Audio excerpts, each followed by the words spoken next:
Bonjour à tous et bienvenue dans l'épisode 16 de la série animée. Il s'intitule Amour en Ice en français et Earth on Ice en anglais. Cet épisode marque l'apparition de Mr. Freeze, de son vrai nom, Victor Fries.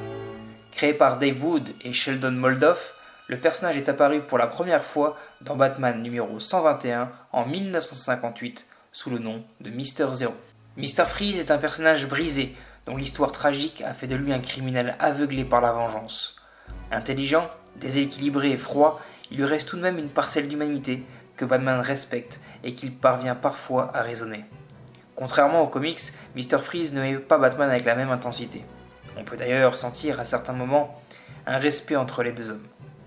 On ressent même à son égard de l'empathie pour le malheur qui lui est arrivé. C'est d'ailleurs ce que j'aime dans l'univers de Batman. Il y a énormément de personnages dont l'aspect et l'approche psychologique ont bien été travaillés. Chacun a sa façon et ses raisons d'agir qui parfois les rend plus humains et donc plus proches du spectateur. Le titre original de l'épisode signifie en français « Cœur de glace », référence évidente à son principal antagoniste. D'ailleurs, le titre français « Amour en Ice » est un peu étrange, utilisant un franglais peu approprié. Traduire le titre original aurait été plus judicieux, en effet cela aurait donné, comme je viens de le mentionner, « Cœur de glace ». On notera que l'écran titre n'est pas fixe, mais bien en mouvement, avec des flocons de neige tombant sur un fond noir. Pour finir, cet épisode est d'une rare qualité, tant sur le plan technique que sur l'écriture. Réalisé pour la première fois par Bruce Timm et scénarisé par Paul Dini, l'intelligence de l'écriture transparaît également dans le personnage de Boyle. Au départ, l'ennemi semble clairement être Freeze, mais la victime indirecte de ses assauts se révèle vite être un personnage vil et hypocrite, cachant son avarice derrière une image de bienfaiteur de l'humanité.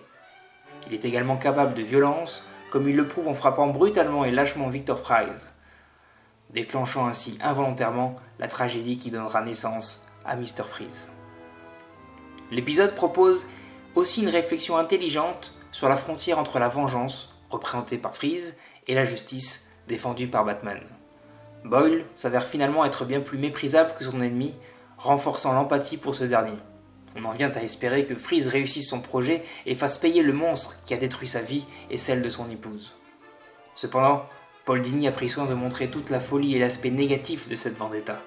Freeze se fichant éperdument des conséquences de ses actes sur des innocents, totalement aveuglés par sa haine. Et c'est au final la justice qui triomphe, victoire sublimée par l'ultime échange verbal entre le Chevalier Noir et Mr. Freeze. Ce qui constituera d'ailleurs ma scène favorite.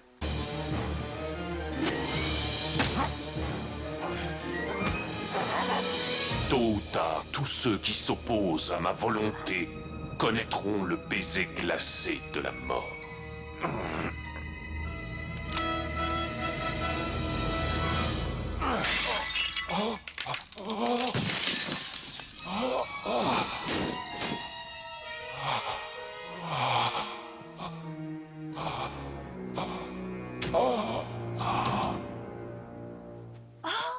Qu'est-ce que c'était que ce truc? La seule façon de lutter contre un refroidissement.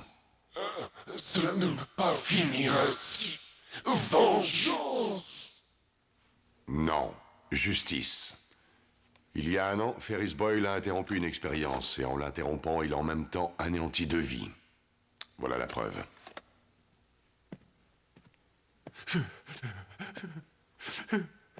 Bonne nuit, bienfaiteur de l'humanité.